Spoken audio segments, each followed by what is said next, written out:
샬롬, 반갑습니다. 자, 마태복음 19장 16절 말씀입니다. 어떤 사람이 주께 와서 이르되 선생님이여 내가 무슨 선한 일을 하여 영생을 얻으리까? 자, 어떤 사람이 찾아와 예수님한테 영생에 대한 질문을 하셨는데요. 이 이야기는 마가복음이나 누가복음에 다 기록이 있기 때문에 이 사람이 어떤 사람인지에 대해서 비교적 잘 알 수가 있습니다. 첫 번째, 그는 관리였다고 합니다. 누가복음 18장 18절 말씀입니다. 어떤 관리가 물어 이르되 선한 선생님이여 내가 무엇을 하여야 영생을 얻으리까? 자, 관리는 높은 계급의 공무원을 말하는 것인데요. 중동 지방에서 관리가 되려면 다 30이 넘어야 했습니다. 그런데 오늘 본문 20절에 보시면 그를 청년으로 부른 것으로 봐가지고 아마도 오늘날 고시 같은 것을 패스해가지고 관리가 된 30대 초반의 젊은이였던 것 같습니다. 두 번째, 그는 누가복음 18장 23절에 보면 큰 부자였다고 합니다. 그리고 뿐만 아니라 그는 용기가 있고 겸손한 사람이었습니다. 자, 마가복음 10장 17절 말씀입니다. 예수께서 길에 나가실새 한 사람이 달려와서 꿇어앉아 묻자오되 선한 선생님이여 내가 무엇을 하여야 영생을 얻으리까? 당시 부나 권세가 있는 사람들은 예수님께서 그들의 위선적인 신앙을 심하게 책망을 했었기 때문에 예수님 미워하고 기회만 있으면은 예수님을 헐뜯는 그런 분위기였습니다. 그래서 니고데모 같은 이가 예수님을 만나러 올 때 대중 앞에서 떳떳하게 만날 수가 없기 때문에 밤중에 몰래 찾아왔었죠. 그런데 이 젊은 청년은 대낮에 길가에서 많은 사람들이 보는 가운데 예수님 앞에 무릎을 꿇을 정도로 용기가 있었고 진리 앞에 겸손한 태도도 있었던 겁니다. 사실 이 정도 되면 대단한 사람이죠. 돈 있고 권력 있고 용기 있고 겸손하고 정말 귀한 사람입니다. 그런데 이 젊은이는 그런 자신의 현실적인 성공과 풍요를 넘어서 영원한 것을 사모하는 사모함까지도 있었습니다. 대부분의 사람은 가진 것이 없을 때는 인생에 대해서 이상을 말하는 이상주의자가 됩니다. 그러다가 자기가 가진 자의 입장이 되게 되면 철저하게 현실주의자가 됩니다. 이것이 일반적입니다. 그런데 이 청년은 가졌고 누렸음에도 불구하고 그 현실에 안주하지 않고 영원한 가치를 추구하는 사람이었던 겁니다. 그래서 그는 예수님을 찾아와 내가 무슨 선한 일을 하여야 영생을 얻으리까 하며 겸손하게 질문했는데요. 자, 마태복음 9장 17절 말씀입니다. 예수께서 이르시되 어찌하여 선한 일을 내게 묻느냐? 선한 이는 오직 한 분이시니라. 내가 생명에 들어가려거든 계명을 지키라. 내가 생명에 들어가려면 내가 영생을 얻으려면 같은 말이죠. 계명을 지키라는 겁니다.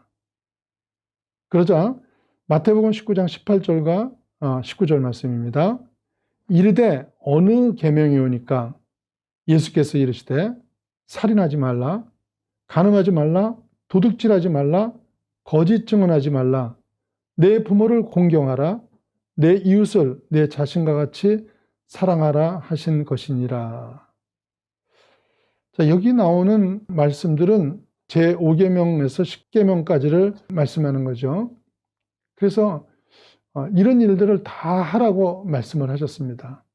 그러자 마태복음 19장 20절에요. 그 청년이 이르되 이 모든 것을 내가 지켰사온데 아직도 무엇이 부족하니까? 이건 이미 다 지켰다면서 내가 이제 뭘 해야 하냐고 묻는 것입니다.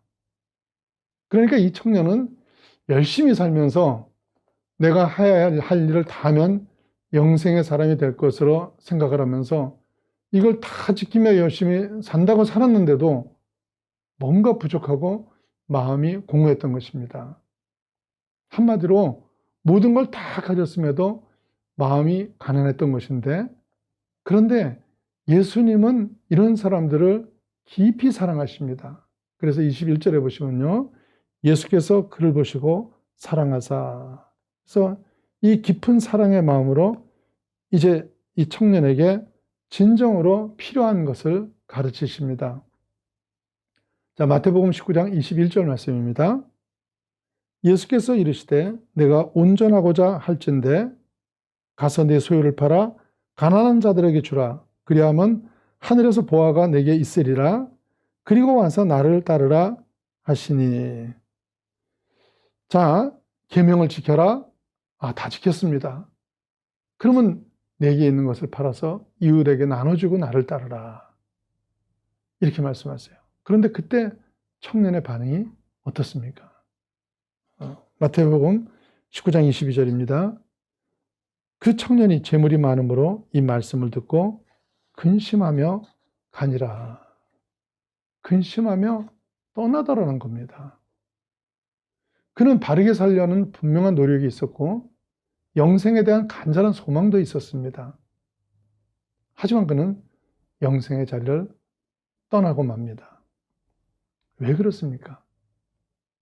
그가 원했던 것은 세상의 모든 것을 다 그대로 진 채 주님을 따르기를 원했던 것입니다.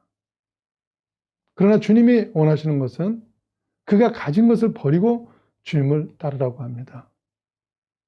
예수님은 왜 그런 요구를 하신 겁니까? 돈이 악한 것이기 때문입니까? 돈이 악한 겁니까? 선한 겁니까? 여러분, 정치가 악한 것입니까? 선한 것입니까? 정치의 정자는 한문으로 바르게 일을 하다라는 의미의 정자와 다스린다는 의미의 치자로 되어 있습니다. 그러니까 정치란 것은 바르게 세상을 다스린다는 아주 귀한 일인데, 이 정치를 잘못된 지도자가 하게 되면 그에게 주어진 힘을 가지고 온갖 악행을 저지르게 되는 것입니다. 돈도 마찬가지죠. 돈이 잘 쓰이면 사람의 삶을 편안하게 해주고 또 하나님 나라 확장에도 큰 도움이 되지만, 이 돈이 잘못 쓰이게 되면 인간 세상의 모든 악의 뿌리가 되기도 하는 것입니다. 그러니까 정치가 그런 것처럼 돈도 돈 자체가 악이나 선이 되는 것이 아니라 돈을 누가 어떻게 관리하고 사용하는지가 중요한 것입니다. 그래서 성경을 보시면 하나님께서는 신앙이 좋고 돈을 잘 관리하고 사용할 수 있는 사람에게는 물질을 버리라고 하신 것이 아니라 오히려 물질의 복을 부어주셔서 그 물질을 통해 복이 나눠지도록 하십니다. 그렇다면 구체적으로 어떤 사람에게 그런 복을 주시길 원하시겠어요? 이걸 잘 들으셔야 됩니다. 전 여러분 가운데 이런 사람들이 많이 나오길 축원합니다. 어떤 사람에게 하나님이 주시는 물질의 복이 임하게 됩니까? 모든 사람입니다. 여기 계시는 여러분 모두입니다. 김이 빠지는 이야기 같지만 사실입니다. 다 같이 읽어보겠습니다. 신명기 8장 18절. 내 하나님 여호와를 기억하라. 그가 내게 재물 얻을 능력을 주셨음이라. 이같이 하심은 내 조상들에게 맹세하신 언약을 오늘과 같이 이루려 하심이니라. 하나님은 우리에게 재물 얻을 자격을 주셨다는 겁니다. 아브라함과 이삭에게 재물 얻을 능력을 주신 하나님은 그 후손인 이스라엘 백성에게 동일한 능력을 주셨고, 그래서 세계 곳곳에서 유대인들은 많은 재물을 얻고 사는 겁니다. 그리고 영적인 이스라엘인 우리에게도 동일한 자격을 주신 것입니다. 그렇다면 왜 예수를 믿고도 못 사는 사람이 나오는 겁니까? 왜냐하면 하나님은 우리에게 돈을 그냥 주신 것이 아니라 돈을 벌 능력을 주신 것이기 때문입니다.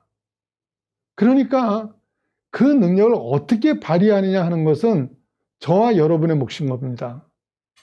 다시 말씀드리면 재물을 얻고 못 얻고 하는 것은 운명에 달린 것이 아니라 하나님이 여러분에게 주신 능력을 어떻게 사용하느냐에 달려 있다는 겁니다. 그렇다면 부하게 되거나 가난하게 되는 선택에 그 누구 손에 있는 겁니까? 물론 부의 근원은 하나님께 있지만 부하게 되거나 가난하게 되는 선택은 내가 하는 것입니다. 그런데 사람이 긍정적인 선택을 많이 합니까? 부정적인 선택을 많이 합니까? 대부분의 사람은 긍정보다는 부정적인 선택을 많이 합니다. 그래서 내가 부하게 될 것이라는 선택보다는 어려울 것이라는 선택을 더 많이 하는 거 아십니까? 사랑하는 여러분, 이런 부정적인 생각을 깨트리시기 바랍니다. 다시 읽으세요. 신명기 8장 18절 말씀입니다. 네 하나님 여호와를 기억하라. 그가 내게 재물 얻을 능력을 주셨습니다. 우리에게는 재물을 얻을 능력이 있습니다. 하나님이 이미 주셨습니다. 난 그것을 잘 사용해야 할 의무가 있는 것입니다. 그렇다면 내가 구체적으로 어떻게 해야 하나님이 내게 주신 능력을 잘 사용해서 재물을 얻을 수 있을까요? 무엇보다도 바른 물질관을 가져야 합니다. 성경이 말하는 물질에 대한 바른 태도는 어떤 것입니까? 주인이 아니라 청지기가 되는 것이죠. 물질이나 시간이나 심지어는 나의 생명조차도 절대 내가 주인이 아니라 청지기인 것을 아는 것입니다. 그래서 내 마음대로가 아니라 주인 대신 하나님의 뜻대로 사용할 때 물질도 얻고 영생도 얻는 것입니다. 그런데 이 부자 청년은 자기 물질의 청지기가 아니라 주인이었기 때문에 예수께서 그 물질을 다 버리라고 하셨던 겁니다. 그렇다면 주인 대신 하나님께서는 우리에게 맡기신 물질을 어떻게 사용하기를 원하십니까? 마태복음 6장 19절과 20절 말씀 보십니다. 너희를 위하여 보물을 땅에 쌓아두지 말라. 오직 너희를 위하여 보물을 하늘에 쌓아두라 이랬습니다. 땅에 쌓지 말고 하늘에 쌓으라는 겁니다. 물질을 가지지 말라는 것도 아니고 쌓아두지 말라는 것도 아니고 다만 땅이 아니라 하늘에 쌓으라는 겁니다. 그렇다면 하늘에 보물을 쌓는 것은 어떻게 쌓는 것입니까? 보물을 하늘에 쌓는 길은 하나님 앞에 드리는 것과 그리고 세상에 나누는 것, 이 두 가지가 있습니다. 하나님 앞에 드리는 물질의 가장 기본은 11조입니다. 11조는 내게 주신 모든 재물은 하나님으로부터 온 것입니다라는 신앙 고백입니다. 그런데 이 11조는 우리의 의미인 동시에 우리를 향한 축복의 문이기도 한 것입니다. 자, 말라기 3장 10절 말씀입니다. 말라기 3장 10절. 만군의 여호와가 이르노라. 너의 온전한 11조를 창고에 들여 나의 집에 양식이 있게 하고 그것으로 나를 시험하여 내가 하늘문을 열고 너에게 복을 쌓을 것이 없도록 붙지 아니하나 보라. 뭐라고 하십니까? 너희가 온전한 11조를 하고 내가 하늘문을 열고 너에게 복을 쌓을 것이 없도록 붙지 아니하나 보라고 하십니다. 성경 말씀 가운데 하나님이 이 정도로 확실하게 약속하신 일이 있습니까? 두 번째는 하나님의 이름으로 남을 위해 나누는 것이 바로 하늘에 쌓는 것입니다. 잠언 11장 24절 말씀입니다. 흩어 구제하여도 더욱 부하게 되는 일이 있나니 과도히 아껴도 가난하게 될 뿐이라. 써도 부하게 되는 일이 있고 아껴도 가난하게 되는 일이 있는데, 자 25절 말씀입니다. 구제를 좋아하는 자는 풍족하여질 것이요 남을 윤택하게 하는 자는 윤택하여지리라. 타인을 돕는 자는 풍족하고 윤택해진다는 것입니다. 그래서 땅의 것을 사용하여서 하늘에 쌓는 자는 하늘에도 쌓이지만 땅의 것도 풍성해지는 복이 임하게 되는 것입니다. 예수님 말씀대로 땅이 아니라 하늘에 보물을 쌓는 사람이 되시기를 주님의 이름으로 축원합니다. 땅에 쌓는 자는 하늘에서 보장이 안 되지만 하늘에 쌓는 자는 땅에서도 보장이 됩니다. 록펠러를 보십시오. 록펠러는 우리가 장단이 다 있었던 분인데요. 이분이 53세에 세계 최고 부자가 된 사람입니다. 당시 그는 한 주일에 100만 달러를 벌어들였는데 지금의 가치로 한 사람은 빌 게이츠 재산의 한 3배 정도 되는 재산을 가졌다고 합니다. 그러나 이런 갑부가 된 후에는 견딜 수 없는 불안감이 그를 사로잡았고요. 그래서 집에 철조망을 높이 치고 경영원을 몇 배로 늘리고 그리고 개를 수십 마리를 풀어두었습니다. 그렇게 사는 중에 심한 위장병에 걸리게 되고 55세가 되었을 때는 1년 이상 살기 어렵다는 진단을 받게 됩니다. 이 선고를 받을 때 록펠러는 눈을 지그시 감고 자기 인생을 돌아봤다고 합니다. 그동안 그는 돈을 벌고 성공하기 위해 모든 것을 희생하면서 살아왔는데 막상 떠나야 될 시간이 되고 보니까 남은 건 세상으로부터의 비난과 손가락질을 제외하고는 아무것도 남은 것이 없었던 것입니다. 얼마나 허무하고 후회스러웠겠습니까? 이런 후회 가운데 날들을 보내던 그가 하루는 진료를 받기 위해서 휠체어를 타고 병원 입구를 지나가는데 그 입구에서 약간의 소란이 일어나고 있었습니다. 병원비가 없어서 입원을 못하게 된 어떤 소녀의 어머니가 병원 직원을 붙들고 울면서 사정을 하고 있었던 거예요. 내용을 알게 된 록펠러는 병원 측에 자기가 도운 것을 말하지 않는 조건으로 소녀의 병원비 보증을 서줍니다.